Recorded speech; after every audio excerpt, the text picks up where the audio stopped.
Hey everyone, welcome to the Industry Show.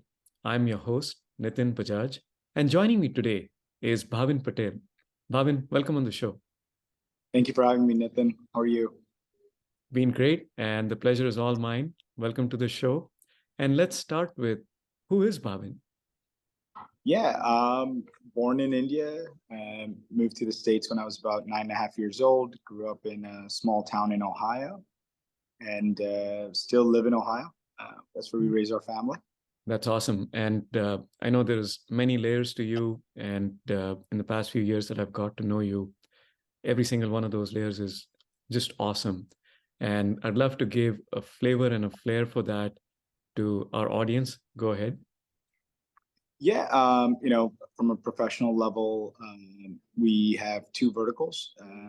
We are a small private equity firm that is focused on multifamily apartment buildings in Ohio primarily. We own and operate about 1,500 units in this market. And then the second vertical is hospitality oriented. So we have approximately 1,100 hotel keys throughout the Midwest, primarily select service brands. So your Hyatt, Hilton, Marriott, IHG brands. And again, predominantly in Ohio, but then we're expanding to other markets such as New York and Maryland.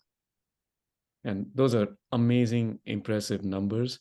And the little I got to know you over the past few years, that humility, you know, that immigrant story of starting from nothing and building everything brick by brick. You're the you're the classic success as things go. You told us about the size and scale of your operations.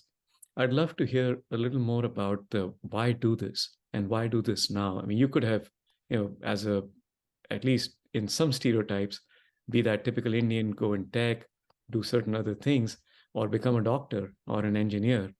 Why do this?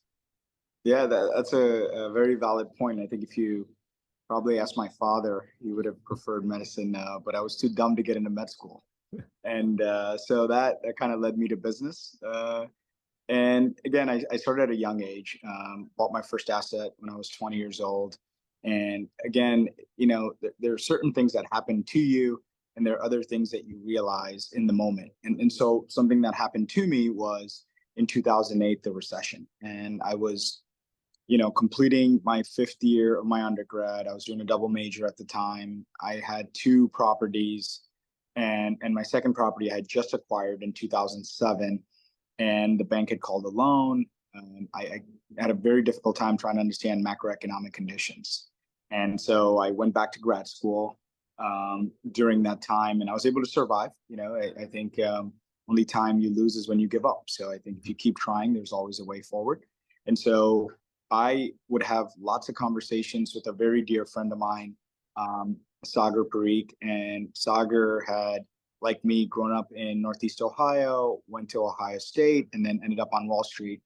And so his philosophy was always very driven by asset allocation and diversification, while I was very much the entrepreneur that had all my eggs in one basket and thought about concentration, is how something gets scaled, not by diversifying. And so we would have long conversations around, what are the macroeconomic conditions from his perspective, which was 10,000 feet on Wall Street, and from my perspective, boots on the ground in Ohio. And so that led us, at the time, this is 2012-ish now, when we really started having more conversations around what was the opportunity of today. And what we realized was multifamily housing in our market had a very flat outlook for decades. So majority of the product was pre-1980 built. Between 2008 and 2018, virtually there was no rent appreciation in the market. And so, we felt like it was a low basis product. In real estate, there's a wonderful saying, you make your money on the buy. And if you buy right, almost all other market conditions can be weathered, right? And so what we saw was, okay, if construction cost is $125,000 to $150,000 per apartment, can you do acquisitions for 30 to 50,000, right? And then we did a median household income calculation where we looked at $60,000, well, at the time it was 52, being the median household income in the state of Ohio. What could somebody afford to pay, right? And so for us, it was, hey, what are the median rents of the asset you're buying? What is the median income of that area? And then can you back into a 30% number? So to give you today's numbers, $60,000 approximately is the median household income in the state of Ohio. Nationally, it's 72,000. And so if you back into a number for the local market, it's right around $1,500 a month, right? In the 6 counties in Northern Ohio around Cleveland, the average rents are 1,000. So we believe that through inflation, rents will be closer to $1,500 by the end of the decade than they are to 1,000. Vice versa, the average rents in the United States are closer to $2,000, when based on a $72,000 median income equation, they should be closer to $1,700. So we feel that that market will contract while our market still has room to grow. And fundamentally, you know, I had a very strong belief in, at the time, which was reshoring. And it was driven by the fact that, you know, around 2015, we as a country bought the last rail card of coal. And I had done a deep dive into understanding, you know, all the fundamentals of oil and gas production in the United States. I wanted to start an import-export business, and that led me down a rabbit hole to really dig into it. And what we realized was, quietly, the United States was starting to be the largest oil-producing nation in the world. Along with that, you know, coal was bought on a 10-year hedge, and we bought the last rail card in 2015. So as 2025 approached, you would see a lot of reshoring when it came to polymer-based businesses, because the primary components for all plastics are oil-based, petrochemical-based. And so as you do fracking, and you know, you just don't get gas, you just don't get oil, you get everything, and you get natural gas liquids. And you know, Ohio and Pennsylvania are pretty much primed for that exploration. And there's the Marcellus and Utica shale play. I won't bore you with it, but net is it's coming. And so we felt like, okay, if we could concentrate on real estate and build a foundation, then eventually we could transfer into small and medium enterprises and polymer-based businesses post 25. So very long-winded answer to a simple question. Questions are never simple. And, you know, I want to make a note here. I'm glad you thought you were not smart enough to be a doctor. Look what we would have missed out on. Now, you know, as bullish as things are, there's obviously always headwinds. And what I'm curious to hear is, what's that one big challenge you're facing? Yeah, you know, again, when you create something at scale, fundamentally, you're disrupting things, right? In our market, you know, as we build a large scale business, we have to get the people component right. There's no substitute for people component. And then how do you build that culture as a company, right? And so, you know, we spend a lot of our time in reflection of what is our culture? What do we want to do that not only adds value to our properties, but also adds value to the communities in which we operate, right? So we have a very focused approach between doing the right thing for the asset that we acquire, the community we operate in, and also delivering a fair and balanced return to our investors. I love that. I love that thing, problem. Yeah. Yeah, and it's not easy, right? To get all of that right in unison in a short amount of time. So true. And you guys have grown crazy. You could throw some numbers here, but like in the last, 13 years, the growth has been massive. And I know a lot of that has come just in the past few years. Yeah, you know, I think it took from 2005 to 2019 to get to about a 10 million AUM. And then, you know, from 2020, when we first started, we in 3 years bought about 1,500 apartments. And, you know, in the last 11 months, we bought 1,100 hotel rooms. And so, you know, it is definitely the bamboo tree analogy of, you know, you work at something for a long time, and then there is the reverse end where everything comes together. Yeah, or in tech speak, as we say, the 10-year overnight success. Yeah, it definitely is. Now, on the flip side of challenges come opportunities. What's the most exciting one? Yeah, no, that's a great question. So I guess solving for culture and people Hmm. is probably the most um, difficult thing to solve for. Hmm. The most exciting opportunity we have as a firm is, this wonderful time in history where technology, machine learning, IoT devices, connectivity are all coming together, Hmm. providing very incredible, unique opportunities for us to optimize space. An example of which I can give you one for multifamily, one for hospitality. Hmm. So something as simple on the multifamily side as a cloud-based property management system that connects with IoT devices throughout the unit. So, for example, we run a software called AppFolio. We are integrated with AppFolio Plus now. So in Hmm. 2024 and beyond, we will start implementing IoT devices such as door locks, Hmm. smart thermostats. All of our appliances next year are going to be Wi-Fi enabled, right? Curtains that can go up and down.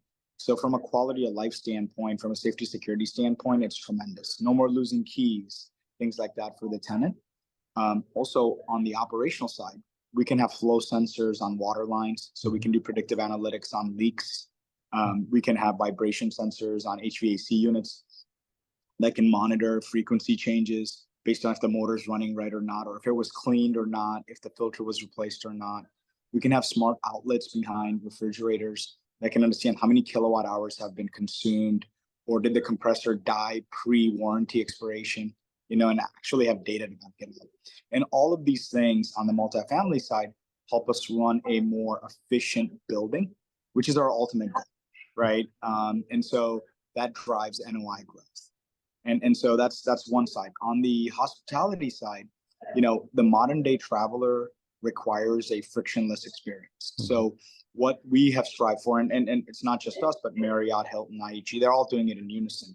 And that is, they're investing tens of billions of dollars into a cloud-based property management system for the owners to operate. It's an app-based system for the modern day traveler where you can open up your Marriott Bonvoy app, select your hotel city that you're traveling in, pick your hotel room just like you do your airline seat, walk straight to your room, have the temperature in the room set at 74 degrees because, it's AI knows that that's what you like. Your Netflix, Hulu all connect to your, television screen. If you need assistance, it's quickly accessible via a call center and a quick video chat. A little robot can bring you a Heineken if that's what you prefer, right? And that there's no human component, and that's going to drive seamless experiences Hmm. throughout the guest experience, right? And then also all those IoT devices also come to the back office, right? So if we have flow sensors on water lines, we can predict if there's a leak, things like that. HVACs can be on and off based on occupancy, and it just goes on and on. And I think that's what's super exciting to me. I equate it to being in the early 90s and then Google coming on and being in the print Hmm. industry where everything was getting digitized, and all of a sudden, no matter how small you were, you could have the efficiency and the reach. So So true. I'm excited as well. And the fun part and the most awesome part of this is all here. This is all yeah, doable now. It's not something we're projecting that'll happen 2, 5, 10 years from now. It's here in the yep, now. That's pretty amazing. And I'm glad you guys are starting to leverage all of these pieces. It adds to the efficiency. It adds to the, solving for that triangle yeah, that you mentioned earlier. Now, I'd love to, as we look forward, I like to take a look in the rearview mirror and talk about two instances that I'd like for you to share with us. One is something that you know you thought would be great, would work out, and it didn't. It became a failure. It became a lesson.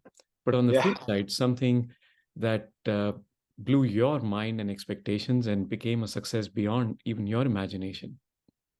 Yeah. So again, your intention matters, right? Like the two things that I've learned in the short time that I've been in business, that business is a team sport. It's not an individual sport. It takes a team to do it right, and I call it like a SEAL Team 6 concept. Mhm. Everybody's an operator. right? Every person on the team has a specific skill set that is not mirrored by somebody else. It can be enhanced, but not mirrored. And so that's number one. I really believe in order to truly scale something, you've got to have the right team. Secondarily, like the failure questions, I failed a lot. And you remember all of them because you don't try less hard. Yes. Even if you know that it's not going to work out, because you only lose when you quit, right? So you must try and try again. So my import export business was probably one of those endeavors. I started a business to import something called guar gum, GUARGUM, from India to America. And the primary use for it, since its discovery in the 40s by General Mills, was as a food additive to give it thickness. So a pinch of it was good enough for a pound of ice cream to give it that viscosity, right? And in the 50s, they also started using it to engineer muds for vertical wells and fracking those wells. And then when in 2009, horizontal fracturing was kind of brought to the forefront, the demand supply equation completely went out of whack. And so 80% of the world's supply at the time was in India. And you needed 10 metric tons per wellhead. The shelf life of the product was 6 months. And so it was something that was, almost transitioned to a commodity. The price of it went from $2,000 a metric ton all the way up to 40 at its peak a metric ton in a very short amount of time. And, you can imagine thousands of wells were being drilled to manage those supply chains. It was a very important product. And I remember one statistic: Halliburton's cost in the Marcellus Utica region, which is where we are, had reached about $4 million per wellhead, and 30% of that was represented by guar gum. So massive amount of water, massive amount of proppant, which is sand, and then guar gum. Those are the primary components of fracking a well. And so I developed an ERP platform. I went to India. I traveled all over the country, meeting with old guar houses, and set up supply chain so that we could track a container from, the time it leaves India to the time it arrives at the E&P, exploration and production company's doorstep. And then we could start layering it, right? And then we'd make our margin in the middle, right? So really thought it would be successful. And every oil and gas company stopped fracking the exact same day in the United States. Wow. And that was the day the Keystone Pipeline got canceled. Yeah. And so therefore it was like one of those things, like, how do you react as an entrepreneur to that, right? And the people that I was in contact with overseas were great. They were gracious, and they said, look, we've made lots of money, over the last few years. We understand this is not your fault. And they didn't, take me to the cleaners, as they say, but definitely a learning experience. What came out of it was a deeper understanding of, why are we as a country fracking like this? What was the importance of the Keystone Pipeline? How is energy production shifting from coal to natural gas? And at the root of it, it is, the most incredible, profound saying that I've heard is, the last 100 years were the age of oil. The next 100 years are the age of electricity, and natural gas is the bridge fuel, right? And so understanding that macro thesis allowed at the time for us as a team to develop, this real estate based thesis that helped us, do the acquisitions that we have, right? Because from a macro trend, we wanted inflation to come in 2025, where we got incredibly lucky. And again, COVID was a horrible thing. But what it did cause was our federal government to react and inject trillions of dollars into our economy, which caused instant inflation. And if you're in the real estate business, you're getting rent inflation, and also you're getting value inflation, right? And so, yeah, cost inflation is there, but because of this time in history, you can hedge it with technology. So if you're willing to invest time and energy in technology, you can lower operating expenses over time. So it's just fascinating. And I think, you started by saying that it's all about the intention. And as long as you keep that at the forefront and not allow these temporary setbacks to hold you, you can keep going and keep rolling and keep finding new avenues for growth and success. So kudos and congratulations for you to have stayed the course and made it into what I would love to call an empire that's still growing at a crazy next speed. Now, before we go into the next section, I want to pause here and ask you a question. Amongst all of these things, which I know you enjoy, what do you do for fun? Yeah, again, I jokingly say I'm living the dream. It's like, as a kid, this is what I wanted to do when I Yeah. grew up, right? And so, I truly am passionate and I enjoy my work. At the same time, I have two little girls, an 8-year-old and a 3-year-old. We do lots of hiking.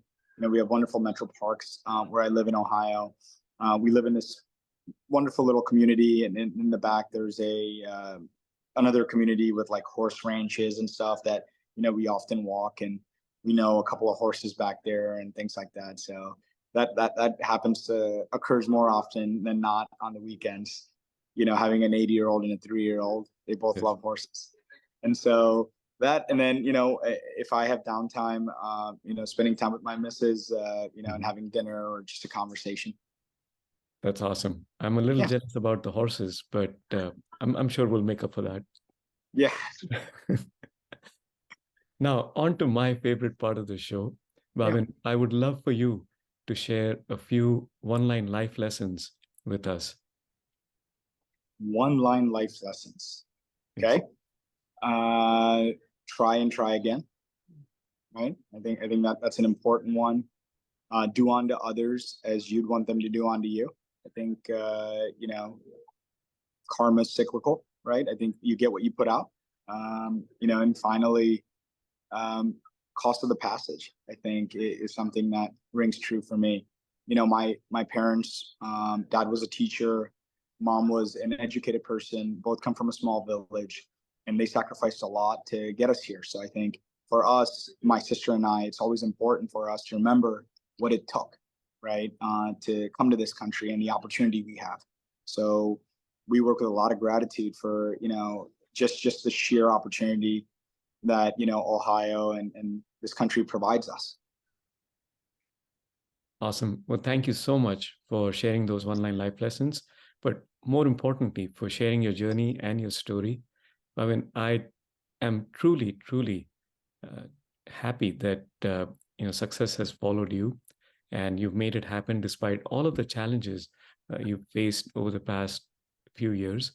And I love your spirit. I love the person you are, and would love to bring you back on and share some more of these stories and successes. No, thank you. You're very kind. Appreciate you having me on, and the friendship that we've created over the past few years. I'm sure it's going to last a long time.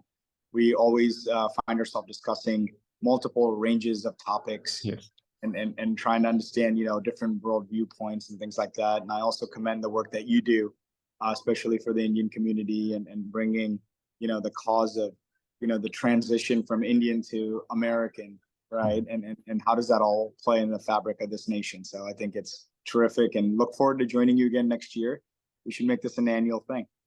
I would love that. Thanks a lot. That'd be great. Thank you.